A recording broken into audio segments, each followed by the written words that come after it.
It's currently 5:30 in the morning and I'm in the field for over an hour because I have the hope of filming a common quail. At the spot I am currently, last year and also this year, some common quails have been photographed, so I figured this is a good spot to try and film them. There are definitely some common quails here. I've heard them singing, but filming them is a whole different ballgame. The quails were being photographed here in the fields along a single road. Sometimes they're even seen on the road itself or on one of the private tracks between the fields. Since I had no idea what the best spot would be, I decided to slowly drive along the road. In a tiny patch of reeds by the roadside, I suddenly found 3 marsh warblers, a species I hadn't filmed yet for this year's list challenge. It took some effort to find them, hidden deep in the reeds and with very little light, but I got the shot.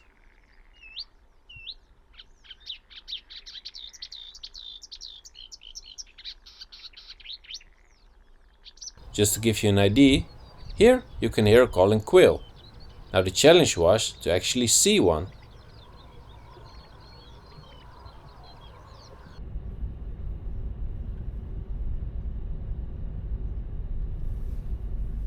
A brownish bird appeared on the road ahead of the car. Turned out to be a skylark.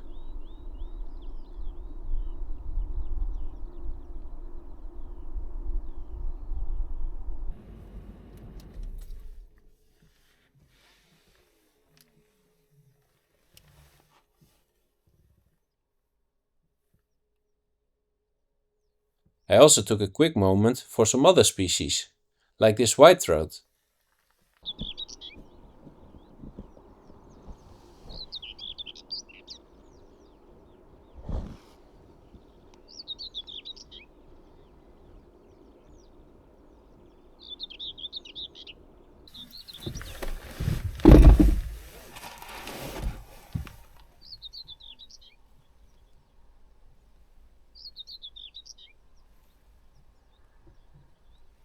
And I spotted a beautiful yellow wagtail singing from the crops.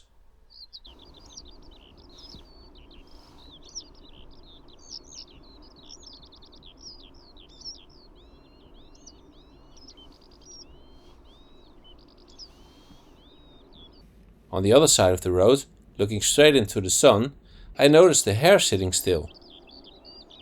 A strange sight followed, a group of lapwings chasing off a pheasant. As far as I know, pheasants don't go after lapwing chicks, but clearly these lapwings weren't taking any chances. After a few passes along the road, suddenly a female grey partridge walked out of the verge. A great species to see, and only my second one this year. Now, back to focusing on the quails. I just heard one singing very close to the road in a field with very low vegetation, so that gives me hope. But I had to turn the car, so hopefully it's still there and it becomes visible. Fingers crossed.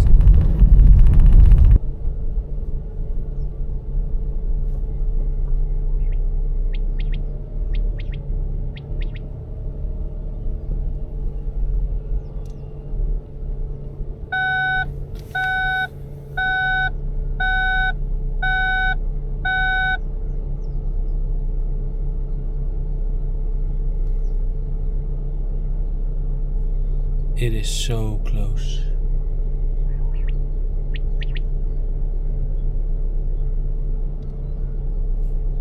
I can hear the wah wah, what they do in front of the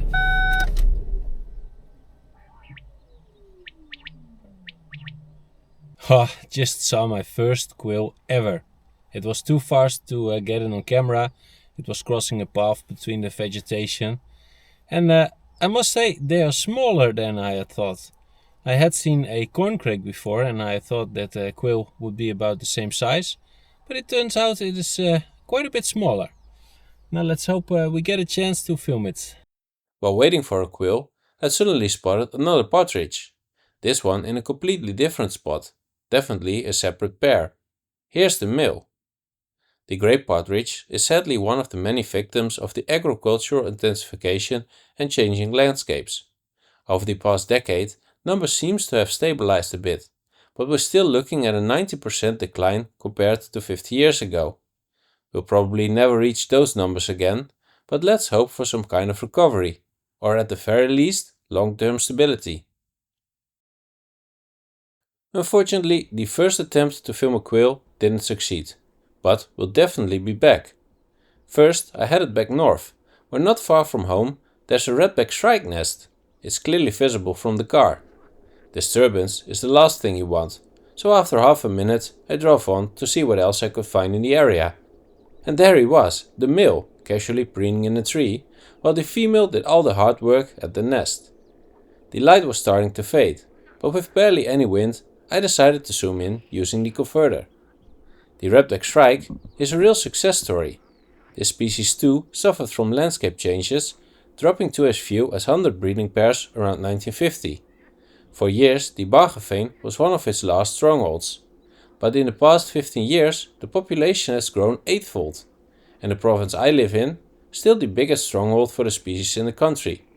More on this pair's breeding success later.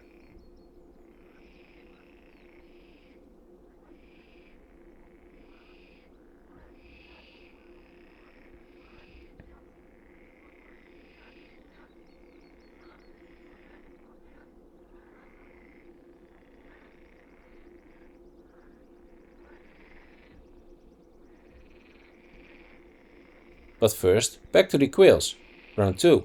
Oh, my heart is pounding in my throat. I just got a shot of a displaying quail. It was very brief, but I got it. I'm so happy with it. After last time we failed to get one, I'm here now because I have to pick up my wife from an airport in Germany. So en route I decided to give it another shot, and I heard one singing pretty close. So I waited and waited, and I heard it, how do you say it? I heard it move a bit, then it was singing there, and then it was singing there. So I waited at an open patch next to the field it was in, and then I saw it, but it went back into the field, so I had to wait some more, and then I finally saw it. Luckily I could get my camera on it pretty quickly, because the moment was very brief, but I got it. Ah, yes. Another species that can now be added to the video archive. Just one more to go, and then I'll have filmed all of the breeding birds in the Netherlands. Only the lesser redpoll is still missing. And even then, not every species is filmed equally well, so there's still work to be done. Before heading back for a third round with the quails, my year list challenge first takes me to Eastern Groningen, for gull-billed terns and a few other missing year species. This year, the first gull-billed terns from the German breeding population arrived early. By the end of June, the first birds were seen, whereas in previous years, they often didn't show up until July. This sand excavation lake is the place they come to after the breeding season to feast on grasshoppers in the fields. The tubes on the water give them a safe place to rest, perfect for this species. I hadn't even stepped out of the car and I could already hear them calling. And yes, it really does sound like laughter. They flew back and forth between the fields and the lake, taking a break to digest before going after the next round of grasshoppers. Right now, only adult birds are present, likely individuals with filled nests. Later in the season, pairs with juveniles will arrive too, with the chicks still being fed by their parents. And it's not just the gull-billed terns that find this an attractive spot. There are also many swallows, including a whole group of house martins, swooping down right in front of me at a small puddle. I wasn't sure whether they were collecting mud pellets for a new nest, but it certainly looked like it. If you pay close attention, you can also spot a sand martin flying past. On one of the little land strips stood a group of gulls, including a beautiful summer plumaged common gull, recognizable by the absence of the dark ring on the bill, which is present in winter. One bird caught my eye. It had a brown patch on its neck. After asking around, I learned that these birds have been equipped with GPS trackers for research and conservation purposes. The brown neck feathers help identify the tagged individuals. Once they molt, that brown coloring will disappear again. And the floating tubes weren't only occupied with gull-billed terns. I also saw a juvenile black-headed gull and this mallard resting on one of them. While filming, I noticed the birds seemed to drift out of frame again and again. I thought there was something wrong with the tripod, or maybe it was a strong wind at the time. But now, while editing and trying to stabilize the footage, I realized those tubes are floating, of course. So yes, the birds were literally floating out of frame. To wrap up, a quick comparison between a gull-billed tern and a common tern. Gull-billed terns are pretty chunky birds, or you could say the common tern is just really small. I'm now on my way to a second tern species I still need for the year list, an Arctic tern, which seems to be breeding in the Breedbad polder in northeastern Groningen. And en route I hope to encounter a Montagu harrier. Northeastern Groningen is the best place for the species in the Netherlands, and I still need it for the year list, so let's hope we find one. One tried and true method out here in northeastern Groningen is simply to drive along the quiet, deserted roads and see if a bird of prey is gliding low over the fields. I think I see one, definitely a harrier, but it's pretty far out.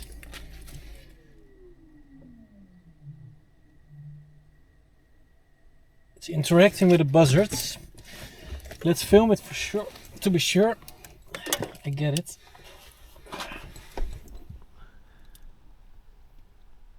Oh, it's definitely a Montagu harrier.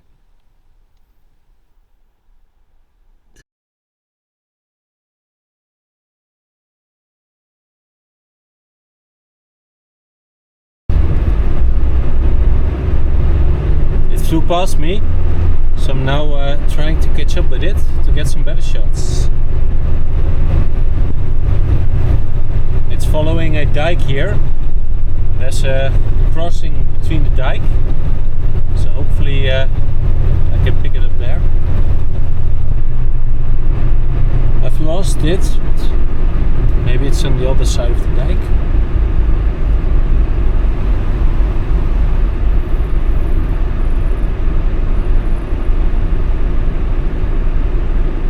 And I also have to turn my car somewhere.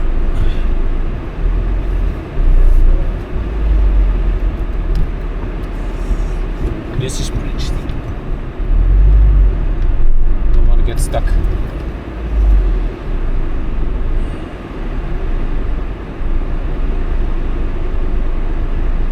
How am I going to do this?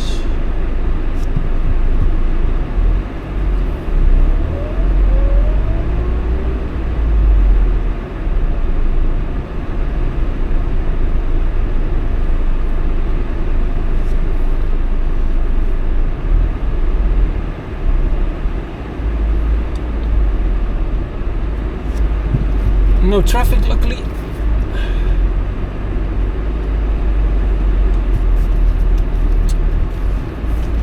Oh, fucking hell. It's here. Oh my lord.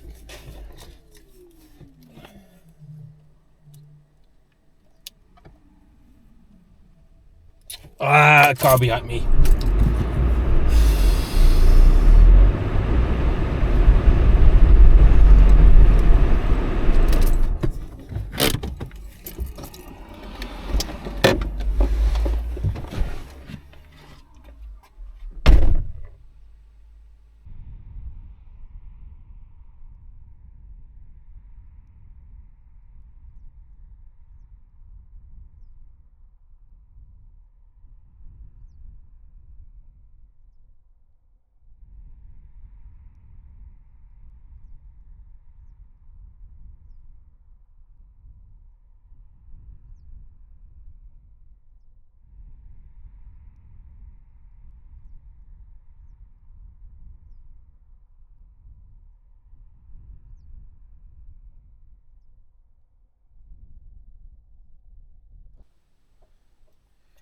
Oh, I just caught something and I got that on camera. But now my car is turned the wrong way again. Well, I think I just have to turn the car again.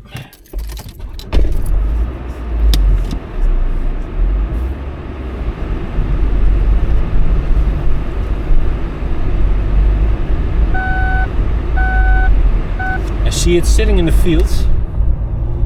So hopefully I can turn the car and get some shots of it sitting on the ground. The Montagu harrier is the smallest and most elegant of the 4 harrier species found in the Netherlands.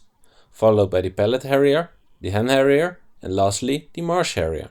This species too has fallen victim to the intensification of agriculture and the resulting decline in food availability. In 1987, the year I was born, numbers reached an all-time low, with just 3 breeding pairs left in the entire country. Thanks to intensive nest protection and the creation of foraging plots, the species has been making a steady comeback for years.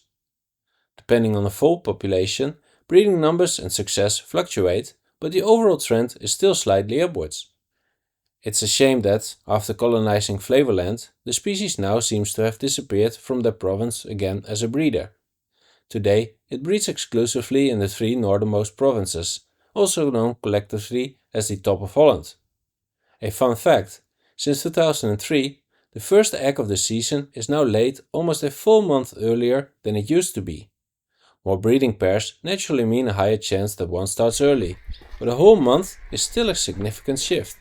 Meanwhile, I've arrived at the Breedblad polder, hoping for an Arctic tern. In the past, the terns here were always very far away, so I never even bothered trying. This location is always a bit of a hit or miss. More than once I've left thinking it was a waste of time. Then again, this is also where I once found an American golden plover and a Terex sandpiper. That plover was the first ever for the area and has since become an almost annual visitor. As for the tern, I saw several people post close-up shots of the species, so I figured, let's give it a go. Turns out it's clear why the photos were so good. Water levels are low and there's a small beach in front of the hide, packed with terns, gulls and waders. The viewing slits are a bit cramped, but I've seen worse hides. Right away, there were some beautiful spotted redshanks walking in front of the hide, a species I hadn't filmed yet this year, so that's another one checked off. And they were in perfect condition. These are without a doubt my best ever shots of the species. As the late afternoon sun bathed the birds in golden light, I spotted this preening common tern. I also wanted to get a nice shot of a group of avocets in front of the hide. And only now, while reviewing the footage, I realized there's an Arctic tern right there in the shot. Would have been pretty awkward if those had been the only shots I got, and I hadn't even noticed it at the time. Luckily, I soon spotted one among the common terns and black-headed gulls. When sitting, that slightly thicker, fully red bill really stands out. And here you can clearly see what's meant by the shorter legs of the Arctic tern compared to the common tern, though loose feathers can sometimes make the difference appear exaggerated. The Arctic tern also has a different structure, with its wings set further forward, resulting in a shorter neck and a longer rear. Especially experienced sea watchers will recognize this difference in flight. When perched, it's most visible in the longer tail streamers relatively to wing length, though in this shot it's not super clear and it's not always as obvious as the field guide suggests. After securing footage of the Arctic tern, I remembered that there's often a black redstart near the old bunker in the corner, another species I hadn't filmed yet this year. Now I'm not too worried about that one, there's plenty of time left in the year, but hey, while I'm on a roll, might as well give it a shot. Unfortunately, nothing to be seen. But not even a few hundred meters further on, I heard the unmistakable song of a black redstart. The bird turned out to be perched way off on a distant building, a perfect situation for the converter.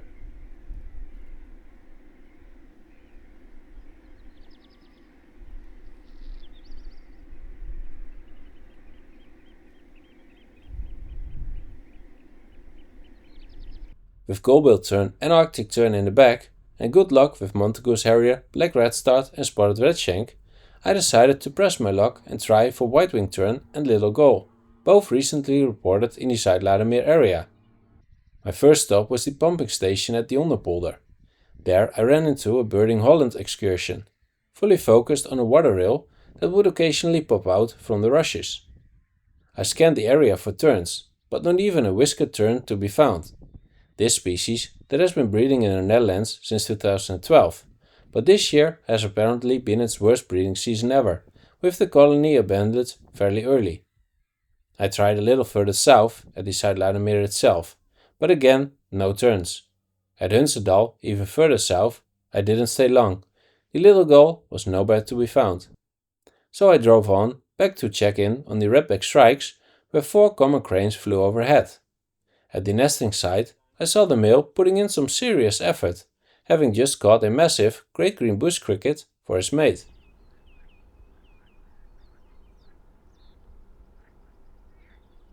A little further on, I spotted a group of swifts feeding over a pond, so I took a moment to scan for one with a white rump, and meanwhile I took the opportunity to upgrade my footage of the species. It's honestly incredible how perfectly engineered this species is for a life in the air. And now we return once more to the quail, attempt number 3, this time in the evening on my way back from work. Heading towards the spot where I last managed to get one on camera, I saw this stunning yellow wagtail foraging in shallow water by the roadside. Neither the wagtail nor I could have known what was about to happen next. I am just having the most magical moment of my birding life. There are 3 common quails singing here right next to the road, on the edge of a field where wheat is growing and a bit of grass. And they're walking along the edge, calling to each other. Sometimes one even comes out of the wheat and stands in the grass where it is all open, starts to sing. Incredible. Now the battery of my camera is almost dead, but I can charge it through the car charger. Only the cable is a bit short, but it has to do.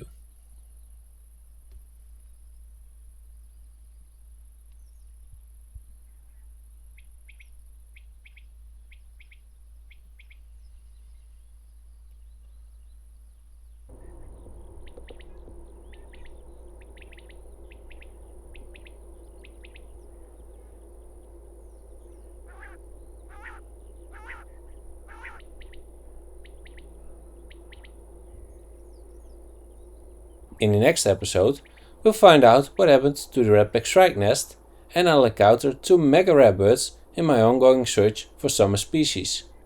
Don't forget to subscribe and hit the bell icon, and I'll see you then.